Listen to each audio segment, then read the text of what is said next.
আমাদের প্রিয় ইমাম উনি কিছুক্ষণ আগে মাইকে সকলকেই আবার পুনরায় দাওয়াত করলেন। আর এই মেহফিল নুরানি ইরফানি মেহফিলকে সাজানো হয়েছে, অতএব যদি খালি রয়ে যায় আল্লাহর ফারিস্তারা নারাজ হয়ে যাবে। অতএব এখনো পর্যন্ত যিনারা এখানে ওখানে বসে আছেন তিনাদের কাছে অনুরোধ করছি আপনারা মেহফিলের সামনে এসে হাজির হয়ে যান, কেননা মেহফিল এবারে শুরু হয়ে যাবে। আমার পরে পরে মৌলানা সাহেবরা আসবেন আর কিছু হাদিস কোরআনের রোশনি হইতে আপনাদের কাছে বলে যাবেন।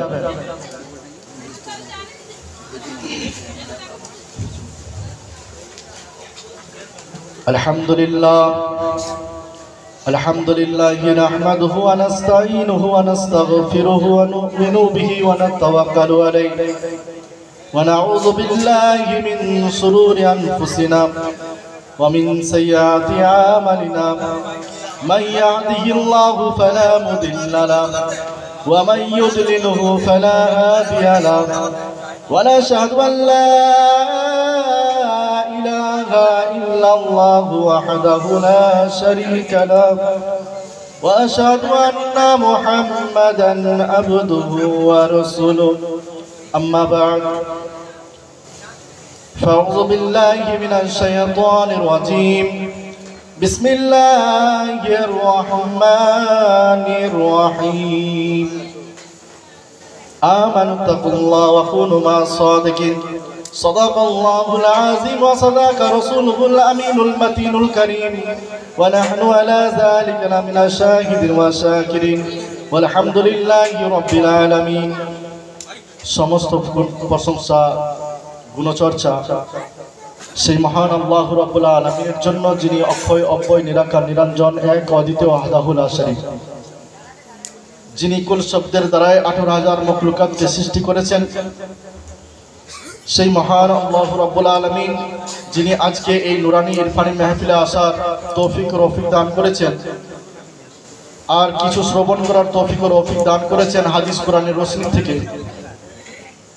সেই মহান আল্লাহ রাব্বুল আলামিনের পাক দরবারে একবার জোরে সোরে শুকরিয়া আদা করে নি, সকলে বলে আলহামদুলিল্লাহ। আসুন তিনার পরে পরে আকাই নামদার মদিনায়ে তাজদার আহমদে মুস্তাফা মুহাম্মদে মুস্তাফা সাল্লাল্লাহু তাআলা আলাইহি সাল্লামের প্রতি অসংখ্য অপূর্ব দরুদের নাজলা বর্ষিত হোক, অর্পিত হোক, সকলে বলে আল্লাহুম্মা আমিন। আসুন সেই রাসূলের প্রতি একবার ভক্তি ভরে সুরে সুর মিলিয়ে মধুর কণ্ঠে সেই প্রিয় রাসূলের প্রতি একবার ভালোবাসা জাগিয়ে সকলে দুরূদ শরীফ পাঠ করে আল্লাহুম্মা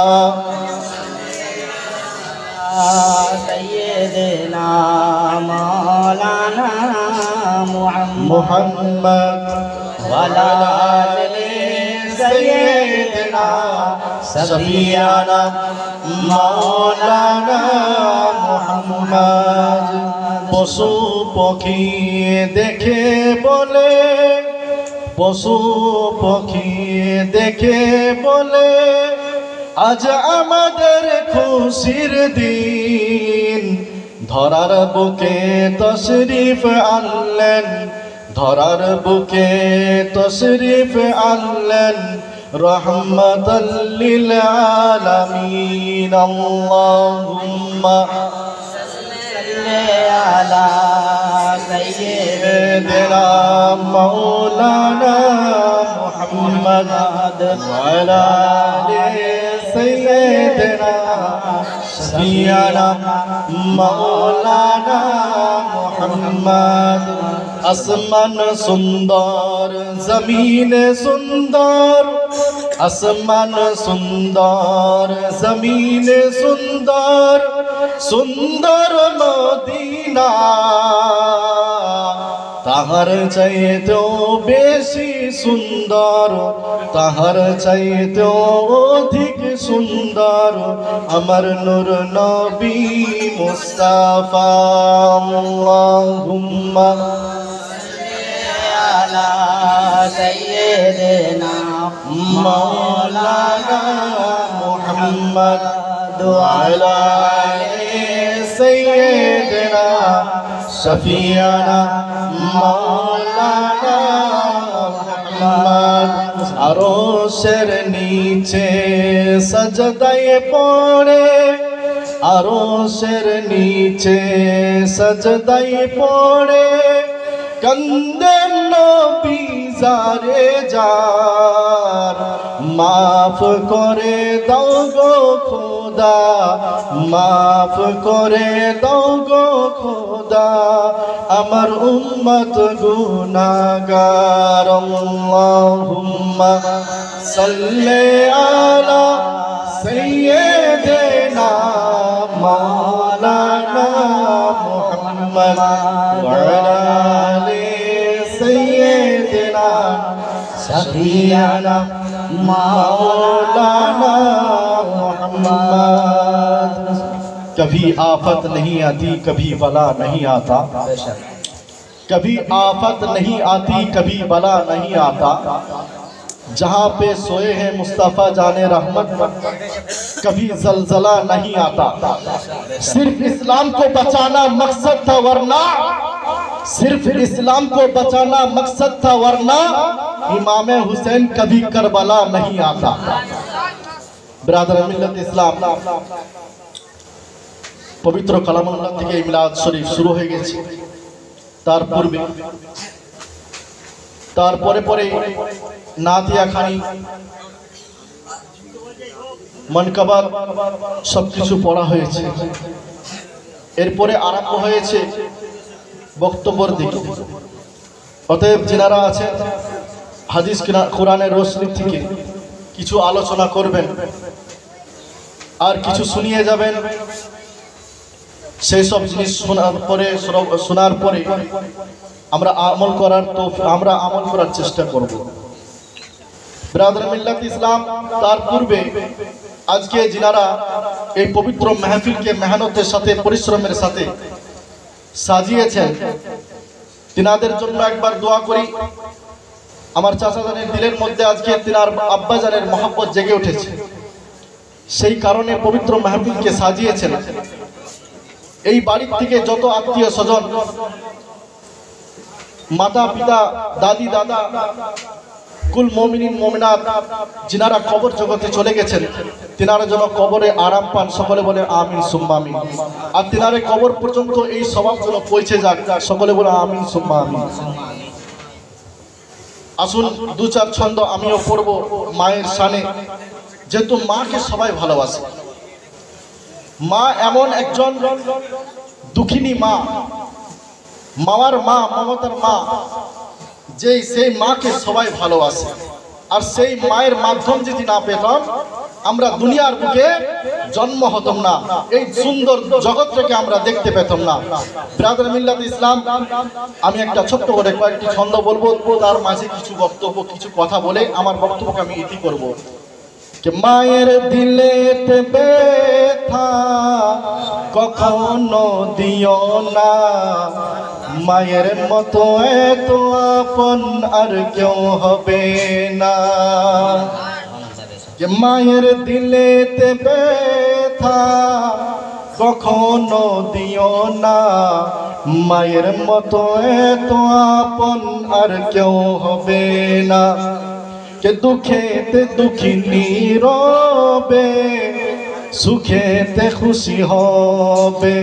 দুঃখেতে দুঃখী নীরবে, সুখেতে খুশি হবে। কে মা ছেলের খুশির তরে, মামর তেও রাজি হবে। কে ছেলের খুশির তরে, মামর তেও রাজি হবে। জোরে বলুন সুবহানাল্লাহ। মায়ের সাথে মহব্বত করেন না? হ্যাঁ, সকলেই মায়ের সাথে মহব্বত করি। মা বাপ যখন দুনিয়া থেকে বিদায় নিয়ে নেয়, তারপরেও আমরা ভুলি না তিনাদের জন্য মিলাদ মাহফিল, তিনাদের জন্য কলমাখানি, মিলাদ মাহফিলকে আমরা কোরআনখানি আমরা ঘরের মধ্যে রাখি। মাদ্রাসার থেকে তালিব ইলম কেউ নিয়ে এসো, আমরা যদি ক্ষমতায় না থাকে পুরো গ্রামবাসী খাওয়ার মতন, তাহলে আমরা কি করি, 5টা মাদ্রাসার ছাত্রকে নিয়ে এসো, মায়ের নামে ফাতিহা করে সেই সন্তান দিকে, সেই ছেলে দিকে আমরা খাইয়ে মেহমান খাতিরে তিনাদেরকে ভালোবেসে কি করে মাদ্রাসার মধ্যে পৌঁছে দিই। তাই মায়ের দিলের ব্যথা কখনো দিও না। কে মায়ের দিলে ব্যথা কখনো দিও না, মায়ের মতো এত আপন আর কেউ হবে না। দুঃখেতে দুঃখিনী রবে, সুখেতে খুশি হবে। ছেলের খুশির তরে মামর তো রাজি হবে। মা জননীর দোয়া যারে লেগে যাবে, মা জননীর দোয়া যারে লেগে যাবে। যত চাওয়া পাওয়া আল্লাহ মিলিয়ে দেবে।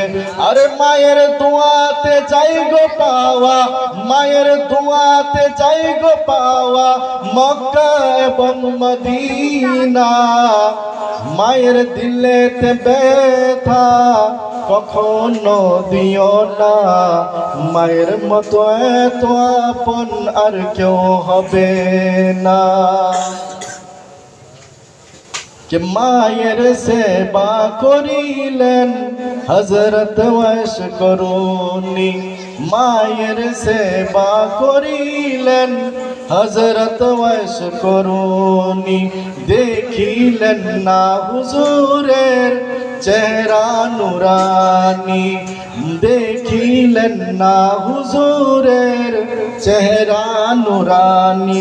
তাই মায়ের দোয়াতে পেলেন তিনি, তাই মায়ের দোয়াতে পেলেন তিনি নবী পাকের জুব্বা খানা। মায়ের দিলেতে ব্যথা কখনো দিও না, মায়ের মতো এত আপন আর কেউ হবে না।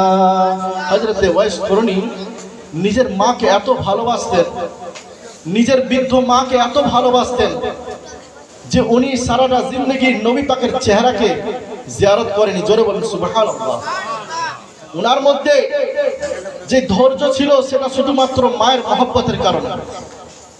আপনি বলুন, মদিনা শরীফে বসবাস করছেন, সৌদি আরবের মধ্যে বসবাস করছেন, আর সেই জামানার নবী পাক আমাদের চোখের সামনে আছেন, কিন্তু নিজের মায়ের খিদমতের জন্য, নিজের মায়ের মহব্বতের কারণে ওয়াইস করুনি কখনোই নবী পাকের চেহারাকে দেখেননি। ব্রাদার মিল্লাত ইসলাম, সেই ওয়াইস করুনি যিনি আশিকে রাসূল ছিলেন, যিনি নবী পাককেও খুব ভালোবাসতেন, এতটা ভালোবাসতেন একবার জাঙ্গে উহুদে নবী পাক সাল্লাল্লাহু আলাইহি সাল্লাম সেইখানের মধ্যে যুদ্ধ লড়াই করছিলেন, আর সেই সময়ে নবী পাকের দাঁতের মধ্যে খরচ চলে এসেছে। নবী পাকের দাঁত যেন দমদম যেন ভেঙে পড়েছিল। আর এদিকে ইশকে মুস্তাফা ওয়াইস করুনি যেন মদিনা শরীফ থেকে খবর পায় যে আল্লাহ রসুলের দন্দন যেন ভেঙে পড়েছে। ব্রাদার মিল্লাত ইসলাম, সেই ইশকে রসুল, সেই আশিকে রসুল, সেই ওয়াইস করুনি উনি কি করলেন, বাড়ির মধ্যে গেলেন, একটা পাথরকে উঠিয়ে নিজের দন্দনকে, নিজের দাঁতকে ভাঙতে শুরু করে দিলেন, নিজের দাঁতকে ভাঙতে শুরু করে দিলেন। যখন সামনের একটি দাঁতকে আপনার হযরত ওয়াইস করুনি যখন ভেঙে দিলেন, তারপরে উনি ভাবনা চিন্তা করছেন, ইয়া রাসূলুল্লাহ, ইয়া হাবিবাল্লাহ, হয়তো যুদ্ধের ময়দানে হয়তো এই দাঁতটা নয়, তার পাশের দাঁতটা হয়তো শহীদ হয়ে গেছে। ব্রাদার মিল্লাত ইসলাম, হযরত ওয়াইস করুনি তার পাশের দাঁতটাকে ভেঙে ফেললেন। তারপরে ওনার মনের মধ্যে চিন্তা ভাবনা এলো যে হয়তো নবী পাকের এই দাঁতটাও ভাঙে নাই। ব্রাদার মিল্লাত ইসলাম, তারপরে ওয়াইস করুনি তার পাশের দাঁতটাও ভেঙে দিলেন। এরকম করে